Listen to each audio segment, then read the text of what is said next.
I'm sure there are many of you out there who remember the first time you saw Macmillan rise from the grass ahead of you at the start of All Ghillied Up in Call of Duty 4. I remember it vividly as I had to pick my jaw up from the floor almost immediately after. It was one of the most memorable moments in a game which changed the industry forever, and we must also not forget that the rest of the mission which followed it was rather spectacular as well, and because of that, I think it more than deserves to be looked at in a bit more detail. Taking control of the relatively untested Captain Price, the mission begins with squadmate Macmillan wearing a ghillie suit much like your own, appearing as if from nowhere in front of you, and you likely won't spot him until he starts moving. It visually demonstrates to you just how effective the suits are straight away, and this is important as it makes the stealth mechanics designed around them that much more believable from the mission's outset. It's far easier to suspend your disbelief when you've already been bamboozled by the very thing you're about to use to fool your enemies. Mere moments later, you're tasked with doing just that, as you sneak up on a pair of guards before teaming up with Macmillan to take them down. At this very early point, you've already been given 2 examples illustrating just how difficult you are to detect, by failing to spot Macmillan and then by putting your own suit to good use immediately after, and again, this helps solidify in your mind the idea that you are actually nigh on undetectable. From here until the mission's midpoint, you actually don't use the suit a whole lot more, but these proof points of sorts absolutely needed to be included, especially considering the set piece which follows not long after, which we'll get to very shortly. Following Macmillan's directions, you continue moving through the barren landscape. Although there is an objective marker on the compass at the bottom of your screen, Macmillan essentially acts as a moving objective marker himself, giving you audio and visual cues as to what you should be doing next, and he's also used by Infinity Ward as a tool to dictate the pace of the mission as a whole. Without him, there would always be the risk that proceedings would slow to a crawl if you searched an area too thoroughly or progressed too cautiously,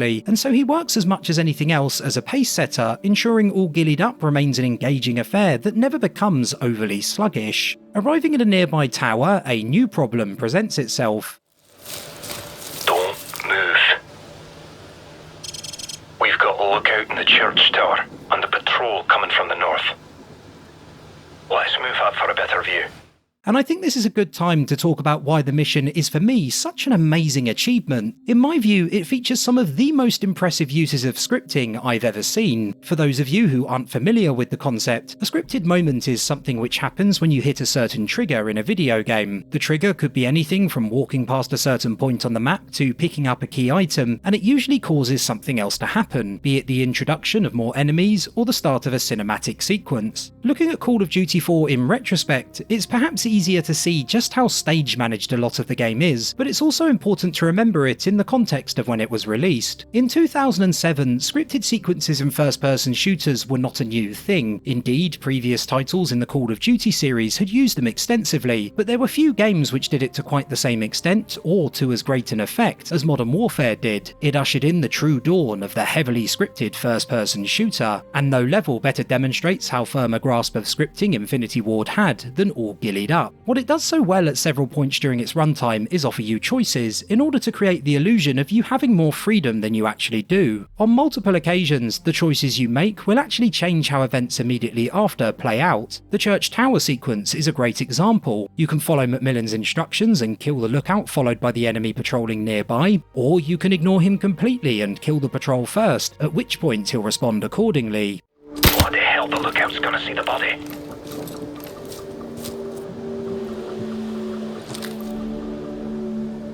They won't forget a dead body.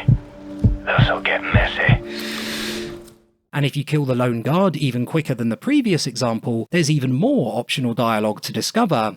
Bloody hell, the lookout's gonna see the body.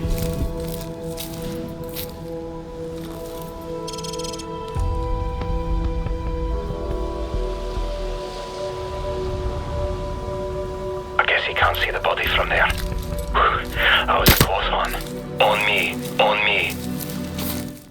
But it gets even deeper than that. At almost any time, you can also decide to forget about stealth entirely and face things head on, and still the game responds appropriately. Those 2 guards you snuck up on towards the beginning of the mission, well, you can choose to kill them at an inopportune moment, causing more enemies and guard dogs to confront you, and once they've been dispatched, Macmillan will respond fittingly again, scolding you for your actions.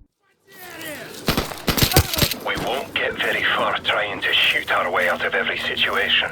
Move up. You can even clear out the nearby house containing more enemies that you'd normally sneak past, plus the lookout and the patrol further on, and this will also change things. Where Macmillan normally quietly opens the door to the church leading to the next area, he'll instead kick it open with reckless abandon as there's no more guards left to alert in the immediate vicinity. Shortly after passing through the church, there's another opportunity to do similar when a helicopter passes overhead. If you're feeling really ballsy, you can choose to try and shoot it down. The examples I've just listed might not seem like huge deviations from the intended path, but you have to bear in mind that the way the game responds to each choice you make had to be accounted for by developer Infinity Ward. It's not a case of AI reacting organically to your actions, it's more akin to the game slightly altering the script of the mission to avoid breaking immersion, and at the time of Modern Warfare's release, there were few, if any, examples of similar titles which included such depth with regards to the way they responded to your actions. Here again, Infinity Ward goes above and beyond what could reasonably be expected. There are Stinger missiles conveniently placed in the church tower, accessible right before the helicopter arrives on the scene, and the church itself is even destructible, with the chopper usually destroying its roof as it continues to hunt you down. There can be no arguing that the level is heavily scripted, but the amount of thought Infinity Ward put into making sure the game accounts for your actions, whether that's through how events change or how Macmillan reacts, is a fantastic thing to witness.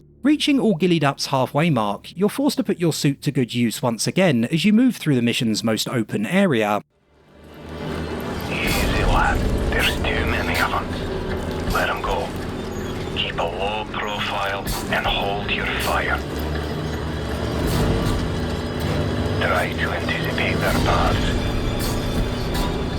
If you have to maneuver, do it slow and steady, no quick movements.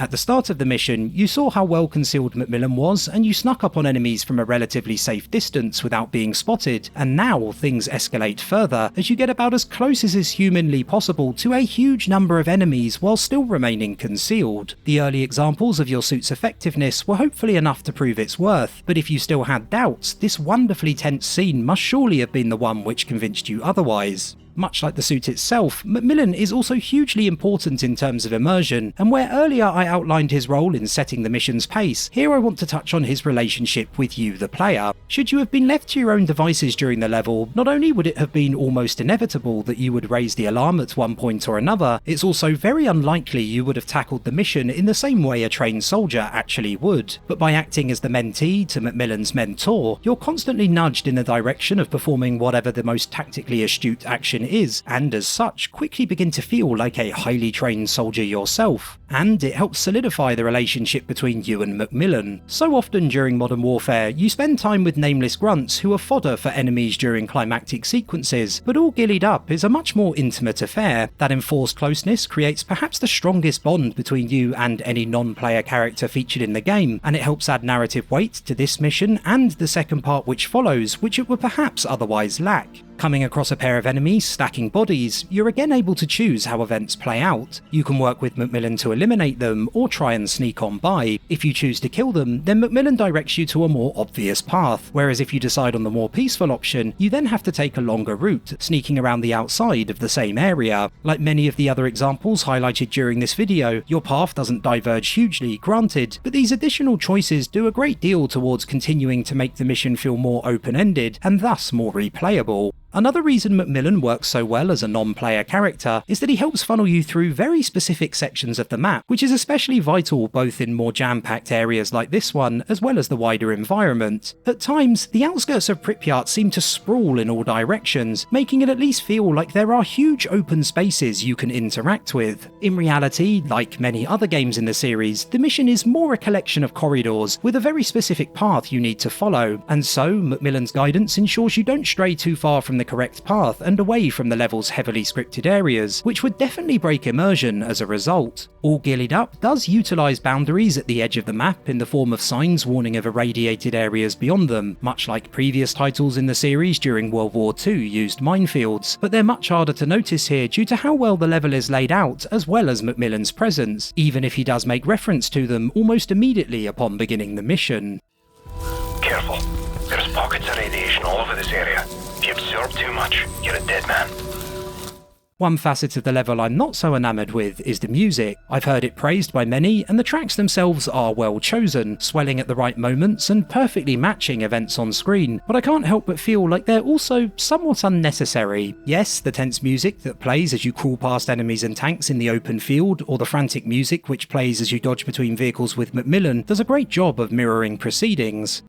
That's a bloody convention out there. Get ready to move on my signal. Stay right behind me.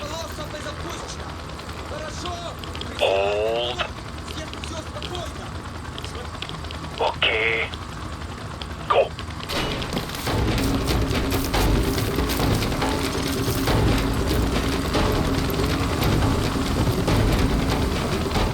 But in my view, what's so great about this level is the feeling of isolation, of being stuck in a wilderness with hundreds of enemies, and so using diegetic audio and forgoing a soundtrack entirely would, for me at least, have made the experience feel even more grounded than it already is. My favourite moment in the entire mission is the encounter with the lone wild dog towards the level's conclusion. Again, it would seem like the intended path is to quietly sneak around it, but if you shoot it, you get a warning from Macmillan followed by the howl of the rest of its pack, as what seems like an endless stream of dogs rushes directly towards you.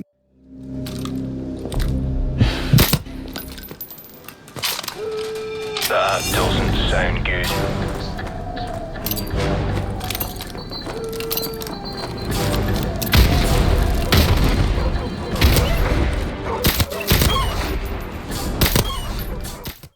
All Ghillied Up then ends with a period of relative calm, a chance for you to catch your breath once you finally reach the town of Pripyat itself. It's a sombre moment, one that very effectively highlights the negative effects of the nuclear age, made all the more poignant after you earlier witnessed the devastation caused by a nuclear explosion firsthand. The whole area is incredibly atmospheric, and it gives you the chance to spend a few contemplative moments breathing in the atmosphere and getting a better feel for what the ghost town was actually like. It's a fantastic change of pace compared to most of Modern Warfare's campaign leading into All Ghillied Up. By this point in the story, you will be beginning to feel fairly accomplished, like a veteran of sorts, having killed countless enemies across a huge number of heated engagements. All Ghillied Up, however, subverts this. It's a tense affair which makes you feel particularly vulnerable, similar to how you felt as a rookie at the beginning of the game. Combined with the overwhelming amount of aggressors which must be avoided throughout the mission, you're made to feel exposed at a point when you should otherwise be feeling like you could take on an entire platoon and escape unscathed. We also can't forget that the outskirts of Pripyat are the setting for what is Call of Duty 4's most famous line, and even the haunting laughs of children which can be heard in the background don't feel out of place, although I do feel like something of a hypocrite for mentioning it after complaining about the music earlier, although that being said, it is a more subtle effect and as such does fit the environment much better as a result.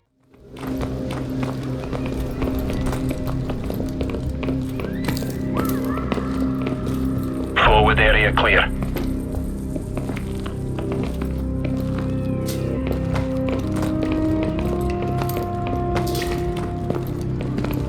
Move up.